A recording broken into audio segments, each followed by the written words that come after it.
Uh, no, it starts. It stops moving again. Let's see. Maybe move here. Okay, here we go. We talk about what happened with CPS, and also like to discuss with you what, in my opinion, the future of CPS. CPS really started in 2006. When I was working in NSF, you can see this document. This is a federal document. At that time, the government has something called American Competitive Initiative. And this initiative calling for leading the world in innovation. And certainly all the agencies try to come up ideas to fulfill this initiative calling. So in my division, and we discussed, and we actually had several ideas. It turned out that the CPS was approved as a new component in the funding program to do that. So when we work on this, and the very first meeting, CPS meeting with academic community is organized by CNI division on the day of July 27, 26. I believe Jack attended this meeting. And you can see clearly at that time, we were brainstorming the CPS system visions and discuss all the issues. And very fortunately, that meeting, we do receive the consensus and the support from academic community. Therefore, a couple months later, October 16, 2006, we had a very first public workshop in UT Austin. At that time, you can see, again, we were discussing all kinds of issues relevant to CPS. And actually, I announced we start launching the very first CPS program, which is NSF 07-504. So that is the birthday of CPS research program ever in the world. After that, very fortunately, 2007, this idea was supported by Congress and supported by U.S. President's Council of Advisor on Science and Technology, that PCAS. And in their report, they actually list CPS as a top priority for nation's research development. So that's a great endorsement from public at large and the government. Therefore, the CPS actually moving down very well. And by 2008, actually the very first CPS program, if I remember correctly, the total funding level was only several million US. But then by 2008, CPS program become a joint program. This is very rare in federal government. It's by NSF, by DOD, etc. And the total level of funding raised to 30 million. And if you're counting, actually, now it's the 19th year, right? Actually, so if Chinese normally counting on birthdays, so actually this October 16 will be the 20th birthday of the CPS. And if you're counting the total dollar investment, my estimation is U.S. government, led by NSF, already supported more than 560 million US. I would assume many of you actually participate in this program. If you look technically, what is the CPS? I'm not going to give a tutorial because all of you are CPS experts. The motivation to organize or launch CPS actually was to integrate several small but very critical research communities. Like our lecture today actually hosted by ACM Embedded System Group, right? So if you look in academic, at that time, we actually had automatic control, real-time systems, embedded systems. From 1980s, the government and the community actually work along all these ideas pretty well, right? For example, ONR had its famous real-time systems initiative. So CPS 1.0 was able to unite three communities together and make them integrated into one of the big community called the cyber physical systems. So what happened in the last 20 years is, at least this is not an exhaustive list. You can see many textbooks already came out. So CPS become relatively mature technical concept. And the journals, for example, we have ACM transaction on CPS and some other journals. By the way, we will be launching a special issue of CPS on this ACM transaction next year to celebrate the 20th anniversary of CPS. And we also make all the conference together and call the CPS week at least. If you look the components in the CPS week, that's exactly the traditional real-time systems, embedded systems, etc. And this plaques were the CPS week in Beijing 13 years ago. I was chair, and so I was able to make a word to those people made a contribution. So that's what happened for the CPS in the last 20 years. And what will happen next? Let me declare whatever I'm talking now is only my personal opinion, certainly will not represent any government agency or institution or whoever, right? So this is a pure personal opinion. So let's divide the discussion of CPS future into two parts. One is education training, and second will be research and development. For education, if you look around, the purpose of research in any university, primary purpose actually is not to deliver a paper or have a patent or even sell your patent. Actually is for workforce training, right? That's the mission of university. We do research. I will say the first objective is to train graduate students. The question is, how can we train the workforce? By coursework, we can do that. We can do degree programs.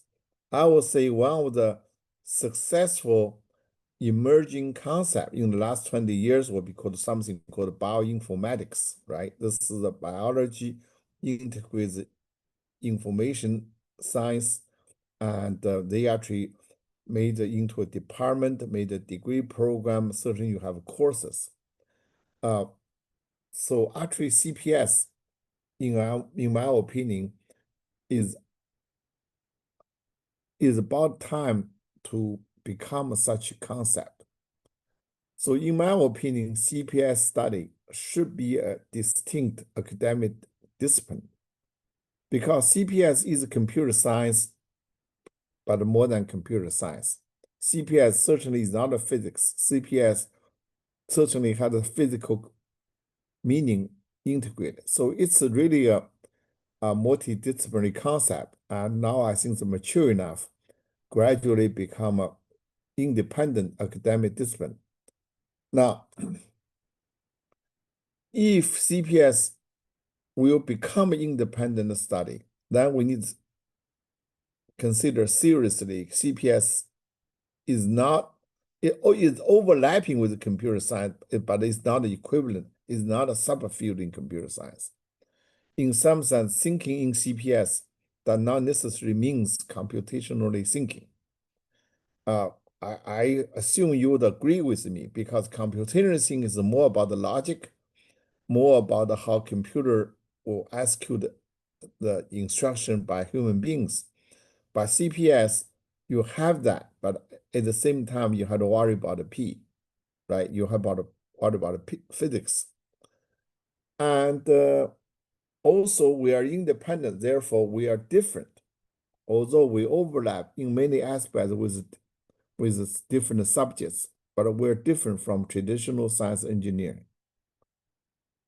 So to do that, certainly I hope the whole community can work together. First thing we have to do is consider what is our own abstraction of the models, right? Computer science, the model is Turing machine, right? The abstraction is algorithms, and we all use that. But if CPS is Turing machine equivalent, then we don't have it, right? Actually, once you consider P and CPS as a whole system, including physical part, is no longer Turing equivalent. And therefore, CPS should have its own fundamental principles and theories. And hopefully, once you have this one or two, we'll have our experts and professionals. That will make a lot of sense. Certainly, this has not happened, so I hope the next 20 years, we can gradually achieve that. So if this is a big capital I and big capital F, then the ideal situation, we will have a colleges on CPS studies. I think this is a little bit far, but number two, number three, I think is important. If you consider, say, the partial differential equation, and that course actually shared literally by all engineering disciplines. Now, if you look at AI machine learning, I'm pretty sure it become a course, fundamental course, literally in all engineering disciplines. So CPS should be one of those courses to start with. Furthermore, because CPS dealing with computing, dealing with the physical world, certainly we have a significant impact in the society. Therefore, we should have CPS-oriented laws and regulations to control the private security. Actually, I will talk about this a little bit later. So that's about training, education. Now, let's about R&D research development. In the future, what can we do? It's interesting. Normally, people argue in academic. We argue if we do something, is this a science? Is this technology? Is this engineering? Honestly, in engineering school, we literally argue every day, computer science is computer engineering, which part is computer engineering, which part of computer science, they overlap, and what makes them distinct. That certainly technology even more being debated. People say, oh, what are you doing? Not science, it's just technology. In my opinion, we can keep arguing CPS is a science, CPS is technology, CPS engineering. I think that's a long-term debate. That debate should not hold us to move on. From practical point of view, rather argue whatever we do, research development is science, technology, or engineering. Let's focus on design methodology. That means let's came out a set of rules. Let's came out methodologies which help people to design and implement cyber-physical systems. After all, it is a system. A system needs to be designed, need to be maintained, needs to be supported. Now, if from this view, say CPS needs a systematic, unique design methodology, different, say, from design computer, different, say, from design TV, then what would be the missing component or what be the component badly needed for such design methodology? In my opinion, there'll be three things. We actually already doing a lot. As I say, reviewed previously, we did a lot to do those three things: the general model development, standard architecture, and the universal templates. But I think much more need to be done. So in the next 15 minutes, let us explore what I mean here.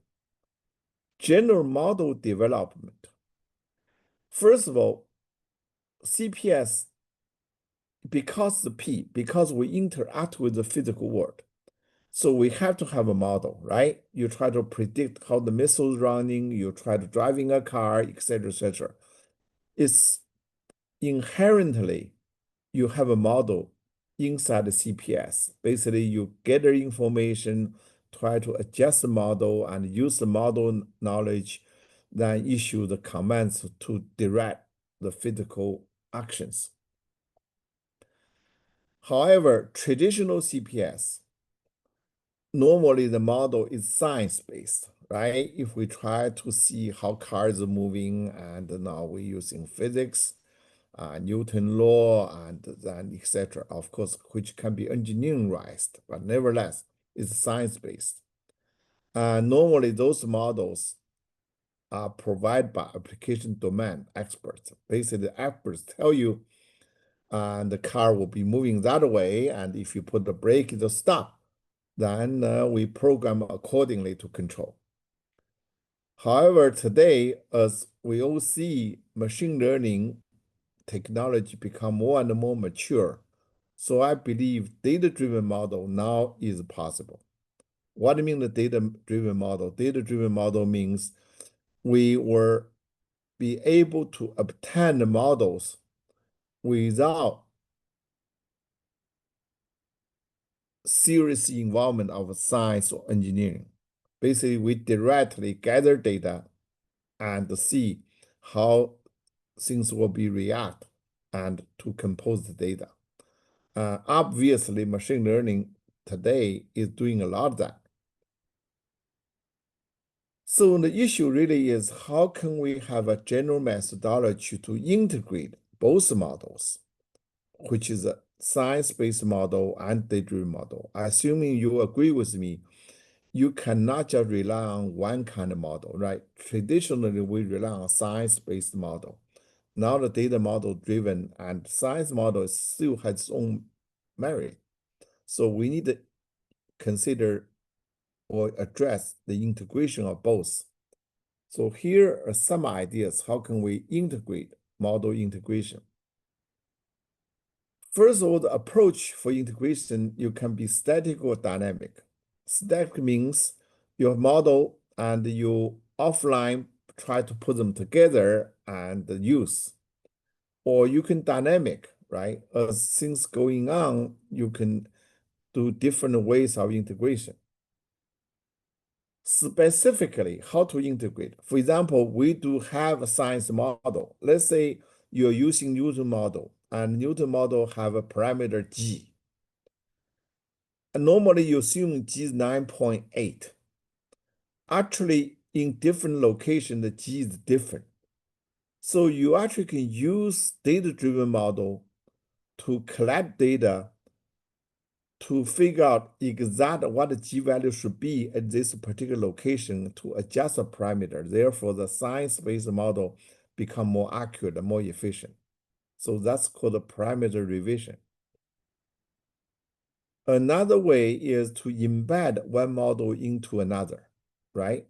You can use the data model as a big model, and inside certain parts will be science model. So one will be embedded into another. There are many examples here. The third one I think is really promising. And actually, even in the traditional CPS, in different situations, you actually have many different available models, right? For example, if you look at hurricane, people try to predict the location and how the hierarchy moves, they actually have 5 different models. And that's why they normally give you several lines how to move. But you actually can use high-level data-driven model to adaptively select low-level models. And therefore, you can change from one model to another um, to make the whole thing work much better. Of course, finally, if data model is so powerful and we can always completely replace science model, so that's one way. So here are just some examples. We can certainly integrate the data model with science model, and hopefully, certainly we will believe that will make the whole system work more efficient and more accurate. Second thing is the standard architecture. Uh, if you look at my slides here incomplete, let me get off the slide, talk about. The standard architecture normally when we build a CPS is based on feedback control, right? We gather data, communicate with computer, inside the computer, we have model, we do a computation, we make a decision, then we issue command to the physical world. We do this kind of looping. That's really the default standard architecture. Nothing wrong with this at all. But if you consider CPS is a real system used in the world, then the safety of CPS is an issue, right? When even you are doing autonomous driving or you control a missile, control medical instruments, security attacks will happen. But what I mean security attack here is actually much more general. It's not only a human or adversary try to attack you. It could be a component failure. It could the model make a wrong decision or communication error, etc., etc. Therefore, the system will ill behave and then make damage to physical world. So that's the serious problem. Analogy is if you have a city, if you have society, then everybody work very happy, but you will have to have a police workforce which will tell you you cannot drive too fast, right? If you drive too fast, police can stop you because maybe you say, okay, I can drive fast. No, you drive fast, you threaten others and you put too much risk for the whole system. So we have to stop you. And current CPI practice normally embed the safety checks, etc., as a whole system together. In my opinion, just like a police bureau should be independent from the rest of the city government, the safety subsystem must be independently designed, realized, tested, and certified. That will make the system become more popular, more useful. Unfortunately, this has not been a standard practice. So in my opinion, in the future, that will standard CPS must have a safety subsystem. That actually makes CPS, even we look in the CPS computer different from traditional computer system, right? Your cell phone does not need a safety system. If you behaves, but CPS does need a safety subsystem. So that's one part I think missing in the current standard architecture. Another thing interesting is we need to consider what is being managed by CPS. Let me give you a knowledge. I assume all of us took courses operating systems. Actually, my professor of OS is right here, who is Jack Stankovic. Hello, Jack. I took OS with you. in my opinion, OS is so great because that clearly define what's the minimum object to manage. Otherwise, it's a chaos. You have program running, use the memories, use the CPUs, I/O, etc., etc., etc. The genius. I actually read the traditional paper of CPS, like a dining, etc.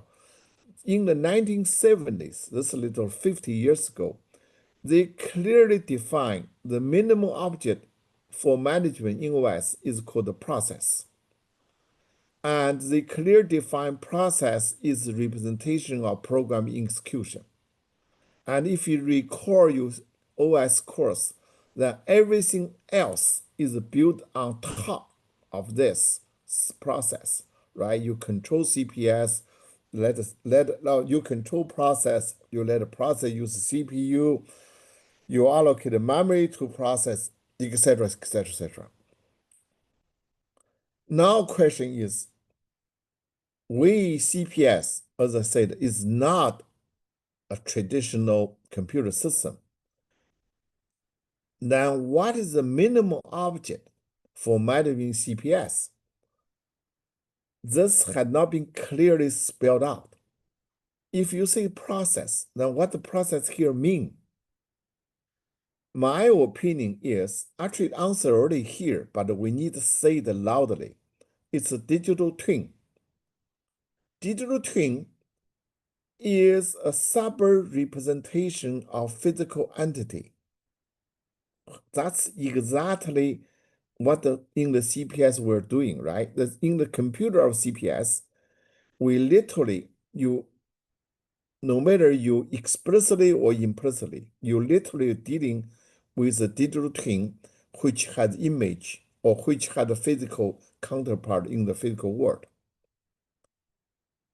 Therefore, we need to develop theories and framework for the digital twins. This is exactly like a process. If you think about, we start to have a process, we have a thread, we have process control block. You have a whole hierarchical structure, and to let the process become a reality. And in CPS, digital twin should have the same treatment. One issue here, I would say, is make a CPS, digital twin CPS harder and different from process in OS is the naming of a physical entity. Process is representation program execution. If you have program running, we call it CPS. If program run twice, we call it two processes. But the physical entity has its own structure, right? You have, for example, you have a room, inside room, you have tables, etc., etc. Then that structure should reflect in the digital twin structure. And they actually have different names.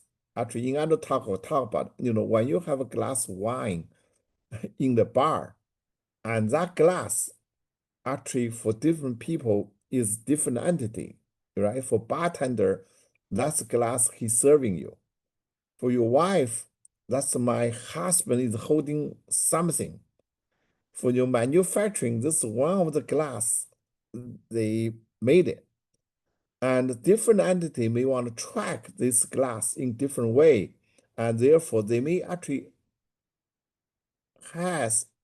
they may have different digital twins in different CPS. So that's a challenge. And unfortunately, today I'm just opening up the questions and tell you my opinions, but this is a very interesting challenge question.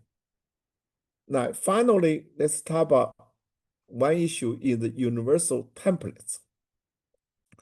Again, if you look how our computer system become cost effective and based on that to develop applications, this is very much because we have universal templates, right? Like DOS, Unix, and Windows. Yes, they are OS based, but now, especially now, they become very powerful. They have all the tools on top of that. And in CPS, I have not seen this. I think that is one of the problem development of CPS is cost for, and we need to work on this as well. So structure-wise, the platform should cover from simple to complex. Function-wise, it should be cover from weak functions to powerful functions, but they should be always universal. Therefore, we can move around the different components and to build. So this platform is very important. Unfortunately, I have not seen a universal template yet. We do see templates are emerging in different application domain. So to summarize, in my opinion, rather than argue CPS science, technology, engineering, let's focus on, hopefully in the future, the design methodology which support implementation, realization, the CPS systems. Especially today, I talk to you about my own opinion. We need in design methodology, I think three issues need to be seriously addressed: general model development, standard architecture, and universal templates, and especially machine learning-based data-driven model into with the science model to use digital twin as minimum management object and enforce CPS has a safety subsystem. I think is critical for the future CPS development. So what we seen is before CPS, we have a three independent small community academic autonomic control real-time system embedded systems. CPS at least intend to integrate three together. However, in the future, we actually need to grow ourselves to include digital twin technology, machine learning methodology, and safety security fundamentals that make a whole system more CPS more powerful. So this very much is my discussion with you, and I believe the CPS education cannot be ignored anymore. Otherwise, we actually have no future, right? Machine learning security should be part of a CPS, but we cannot replace CPS research. We really need sustainable support for CPS development. I know the funding situation everywhere is tough. However, again, I think this whole community need to keep working on that. And historically speaking, the initiative basically moving along the field normally the joint effort by academic, industry, and governments. Therefore, a united academic community actually is critical. And hopefully we can achieve that. Finally, I want to say, certainly we somehow relevant to IT, right? I say we're not IT, but we're very relevant to IT. We overlap with IT quite a bit. Fortunately, unfortunately, in the IT industry, normally winner takes all. That means, although initially, different companies moving around, eventually only one or two company wins. And the good news or bad news is, I know a lot of young people here, in CPS, we have not seen any winner yet. That means opportunity, and hopefully some of you will become a winning company's leader, etc. So this is my talk. Finally, I want to address CPS with IoT. Because these two terms are using widely, and sometimes even our students ourselves confused. I will say the relation between the two, we have three different kind of relation. One is CPS different from IoT. IoT is IoT, CPS, CPS. I certainly disagree with that. In many other places, the CPS and IoT is the same. Actually, this become more and more like that. I will tell you a little bit later what happened. And technically, in my opinion, the right definition, the IoT is the network part of CPS. I think that makes that definition is more academic, but unfortunately, the word sometimes is not always academic. One of the reasons IoT becomes so popular is actually in Asia, in Japanese, Chinese, cyber is not a very well defined term. Actually, I even do not know in English, can anybody tell me exact meaning of cyber? Is cyber, for example, cyberspace, is that information space? What is it? I think we all know what is it, but it's difficult to spell out. Therefore, many other places, for the convenience, they just use IoT because for example, in Chinese, cyber cannot be directly translated. There's no corresponding word in Chinese, in my opinion, probably in Japanese too, to translate the cyber, unless you just translate cyber to cyber, right? Sometimes you have to do that. But this is not a critical today. So anyway, this will be my short talk, and that's already 43, 45 minutes about towards CPS 2.0. I guess we can open for discussions for 10 minutes or so. Yeah, sure. Thanks a lot, Professor, for giving us this great talk. Okay. I see. Okay. Jack has already raised his hand. Okay. So Jack, please. Yeah. Yeah, thank you. That was quite interesting. I'd like to, this is more about just information, but the CPS education part, about 8 years ago, I led a National Academy of Engineering study on what should be the CPS education. And that report was published. It's on the NAE website. I took that report and implemented it here at UVA by getting an NSF grant for graduate program in the NRT program. And we developed integrated courses, like 4 core graduate courses that are integrated, that are focused on principles and abstractions and so on for CPS. We also got the curriculum approved by the state. So students who take it actually come out with a certificate. The goal was to eventually create a degree, but well, let me back up. So the material for what's in that curriculum, we wrote a paper on that. That's in published literature. Also, if you go to the Link Lab, there's a education tab, and there's the descriptions of the courses and so on. And the problem is there's a lot of inertia in engineering departments and even CS departments to come up with a new degree. So what we wanted to do was to take the certificate, show the demand, and then make it into its own degree. And we combine this education with research. So we have this Link Lab, which does the combination of both research and education.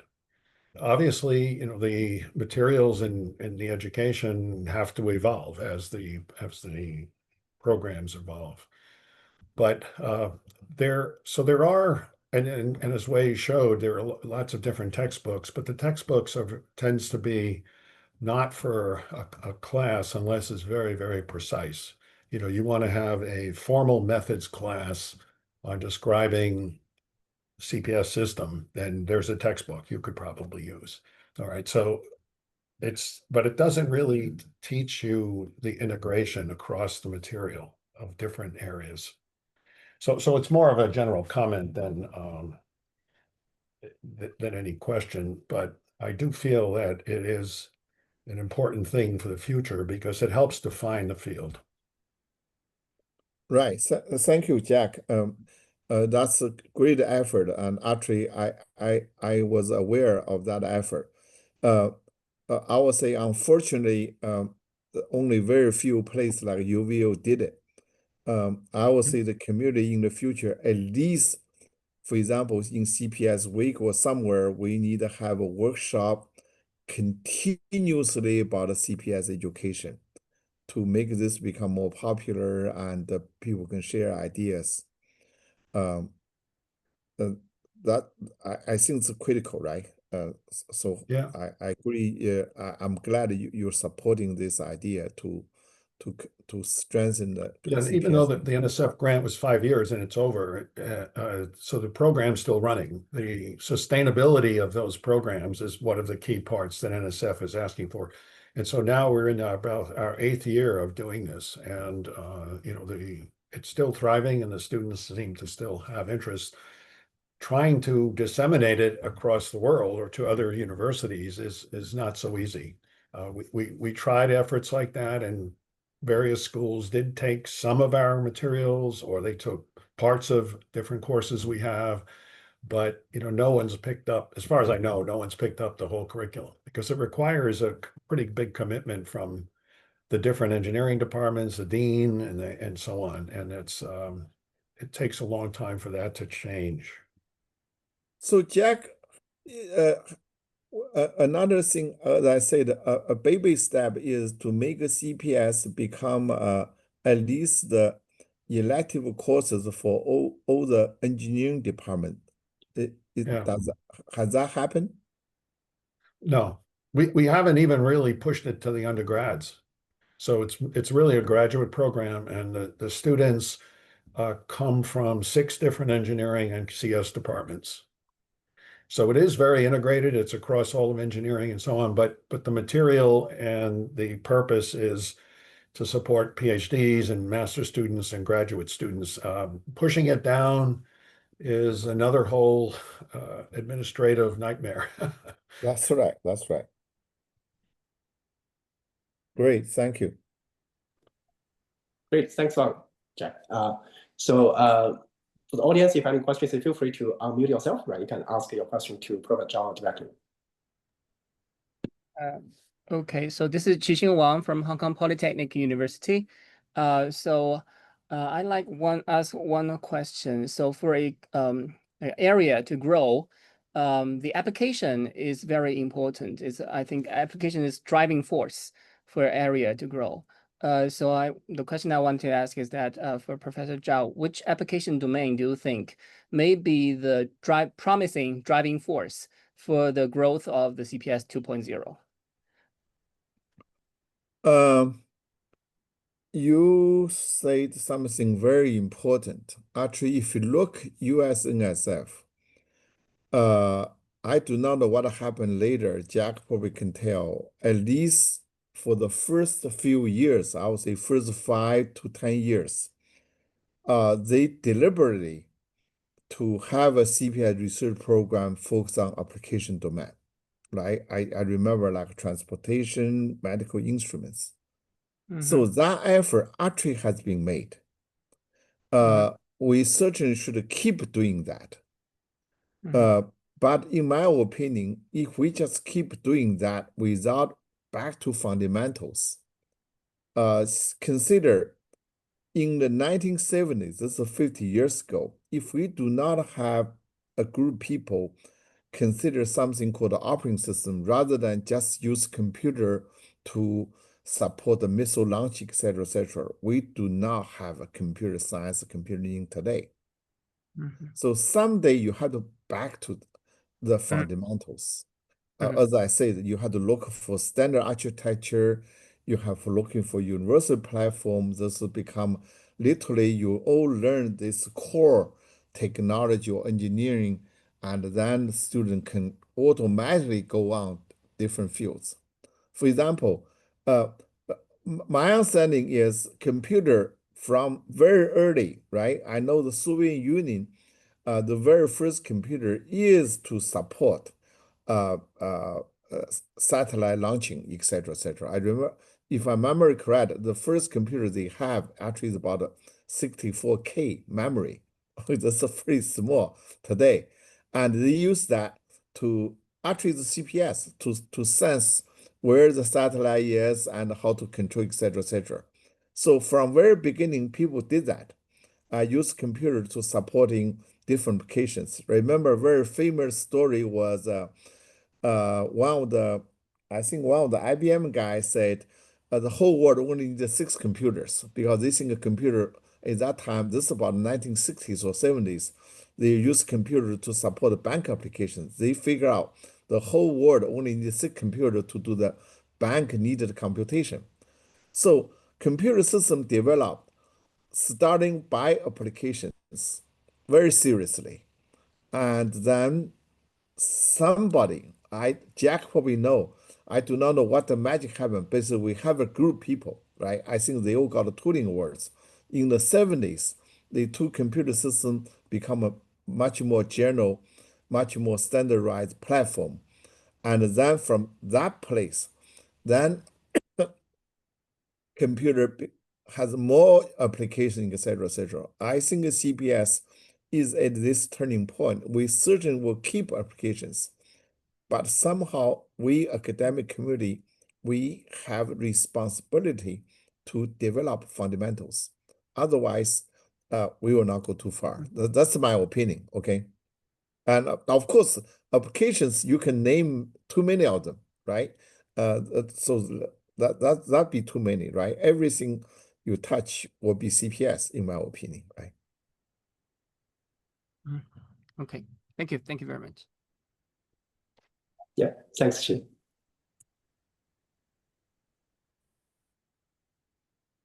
So any questions from the other audience?